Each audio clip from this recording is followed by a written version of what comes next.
go get them again. Welcome back to the Robes Away channel. I'm your host Mark, and on the docket today we have an unboxing first impression video on the brand of Christian Dior, one of my favorite designer brands of all time. They are part of the upper echelon of the designer game. I always say that it's Chanel, Dior, and Hermes as your top three, with the crown of the designer game as far as quality goes in their releases. Today we're talking about Joy, which is on the feminine aisle. This is a Joy EDP, so it's the original Joy. I believe it has one flanker. I believe this is not as popular as Christian Dior thought it was going to be. I think they were trying to find another staple line with Joy, and I think it sells well, but I don't think it sells as well as they thought they did. The name itself, Joy, reminds me, of course, of the release from Jean Patou, which is a classic fragrance. LVMH purchased Jean Patou. They do, of course, own Christian Dior as a brand, among other brands. Almost everybody designer is under the Louis Vuitton, Moet, NSC umbrella. So, you know, you may smell a Louis Vuitton fragrance that smells like a Christian Dior fragrance that smells like, it's just, they're all, you should see how much they own. You just blow your mind. They have basically the monopoly in the perfume game, among others, right? They own the brands. Anyway, LVMH decided to purchase Jean Patou, which was a brand that wasn't really doing anything at the time. Obviously they got all these classics, but they weren't releasing anything new. So they purchased Jean Patou back in 2018, the year this was launched. This is the 2018 release, which kind of makes you wonder, did they just purchase Jean Patou? Obviously, it's a classic line. There's a lot of stuff that they started working on it, which is good. They're working on the Jean Patou line, which is perfect. I like seeing that. But did they purchase Jean Patou just for the name Joy? Like, that's pretty expensive to purchase for a name, right? Maybe, I don't know. Maybe they had really big hopes on Joy from Christian Dior. Well, we'll see. Now, before we get into anything, if you haven't subscribed yet, what are you waiting for? Hit that subscribe button, smash that like button, much appreciated.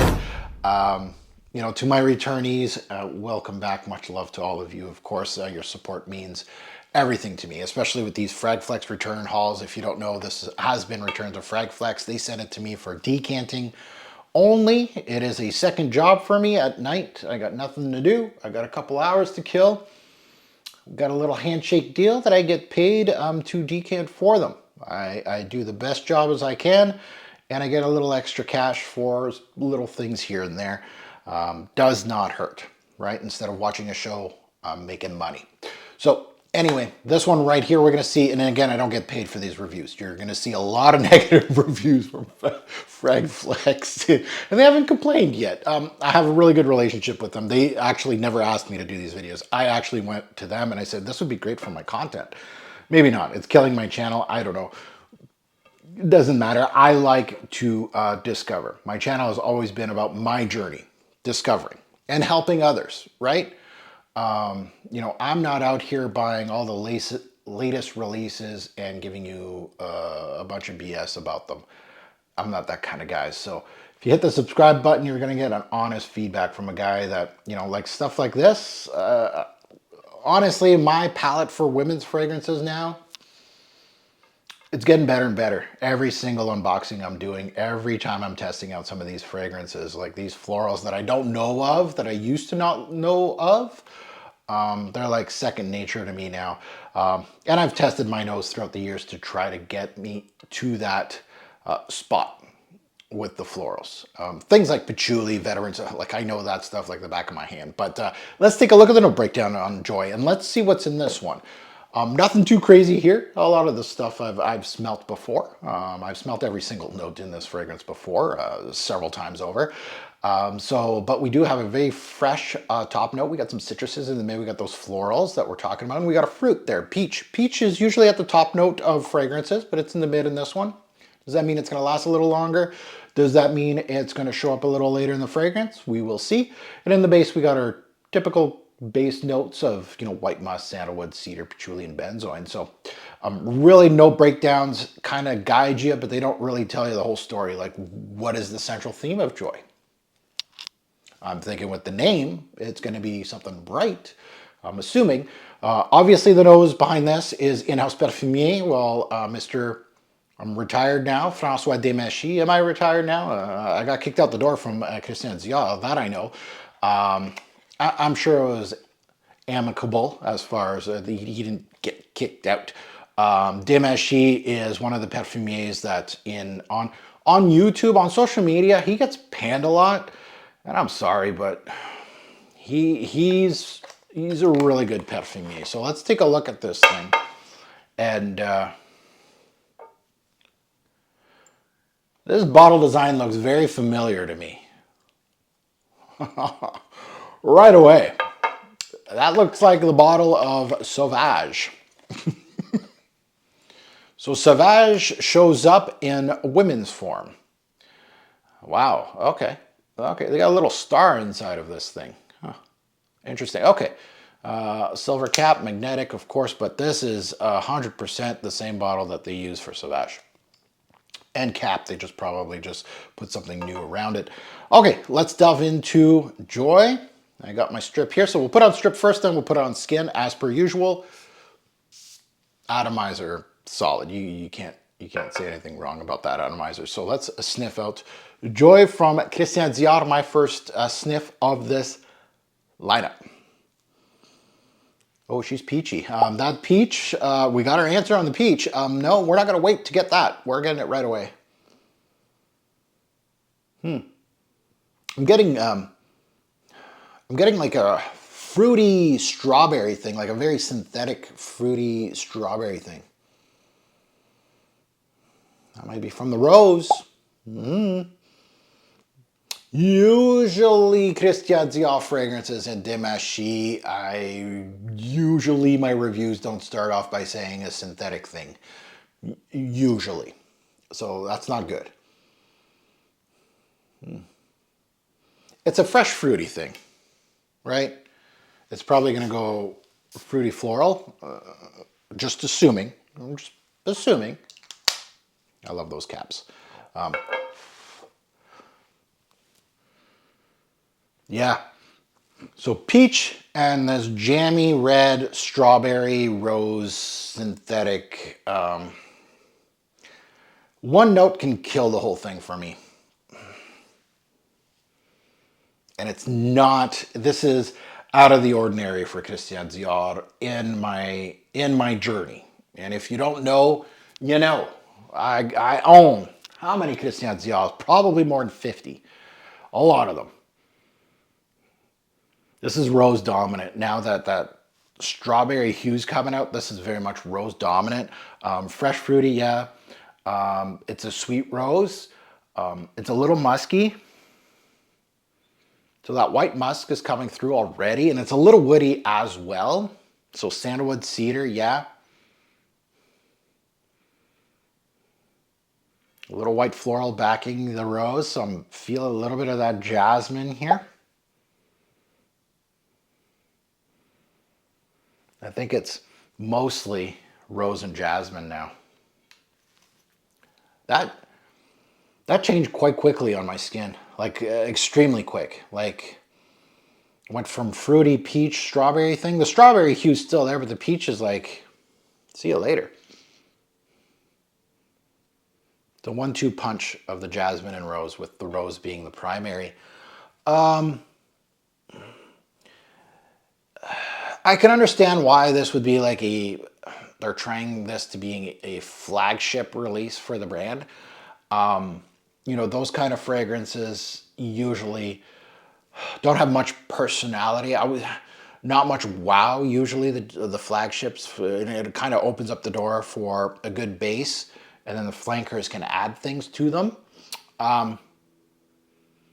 It's quite disappointing for Christian Dior. And that's just being frank. Like, I love the brand. You could probably watch my last 10 reviews on Christian Dior fragrances. Not the Sauvage ones. Yeah, ignore those.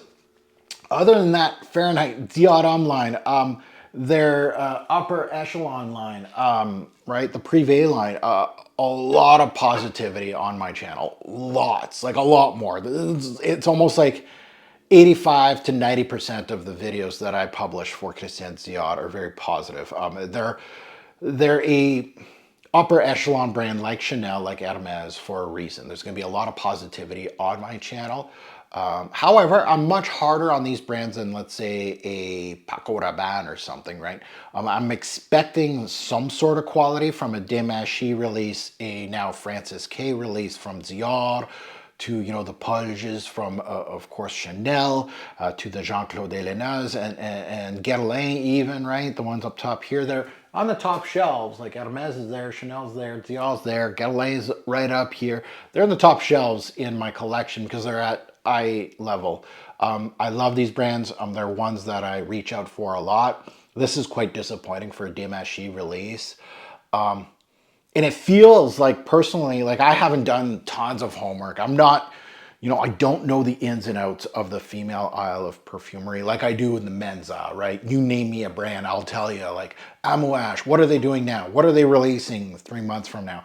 What have they released in the past several years?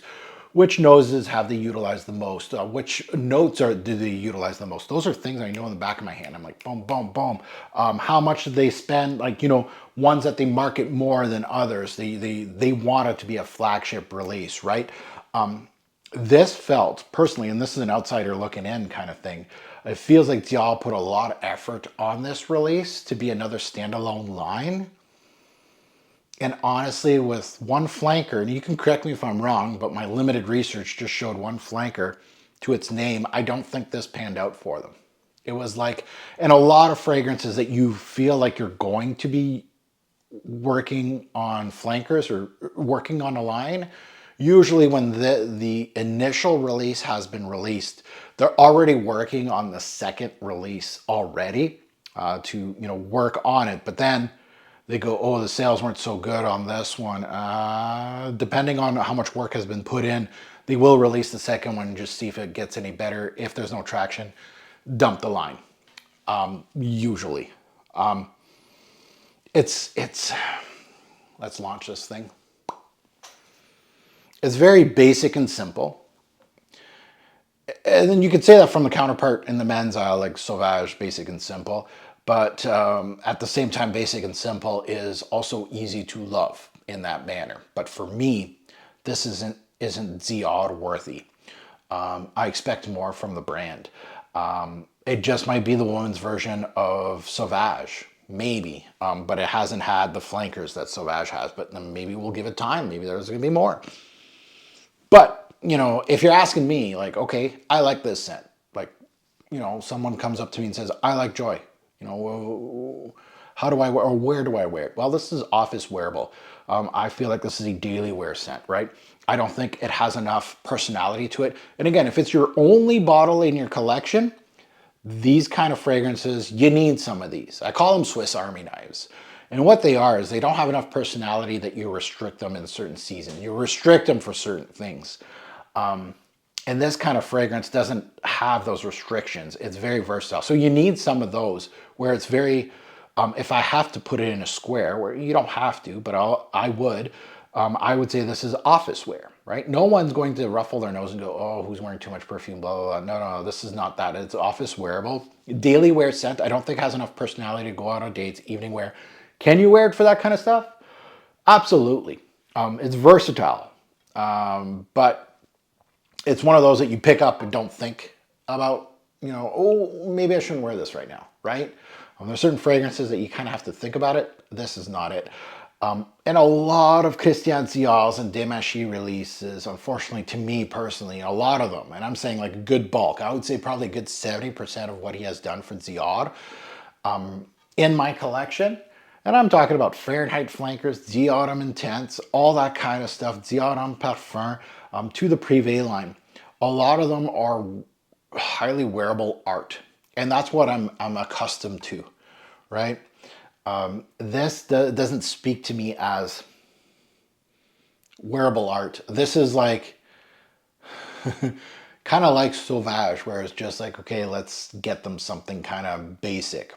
And there's nothing wrong with that. You need some of those in your collection, but I think Dior has done better in their portfolio, personally.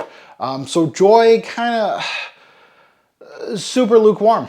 I'm more on the negative side than the positive side. It's like right in the middle, right? It's like it's kind of lost in there. Like it's like a mid-tier kind of. You know, you start comparing this to other brands like Paco Rabanne's and Victor and Rolf's and stuff like that. The childish stuff like Carolina Herrera. This kind of starts looking a little better and better. But then you take a look at Chanel's, Hermes, and so, and then you're just like, okay, yeah, no. Like this is not a third tier, second tier designer brand. This is upper tier, where you expect more from you.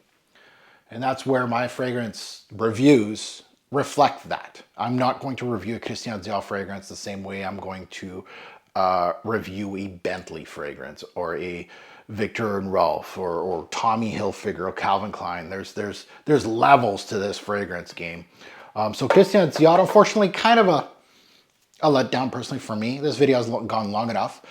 So let's get to closing this one up. So I got this, of course, at fragflex.com. I'm going to be decanting this for them.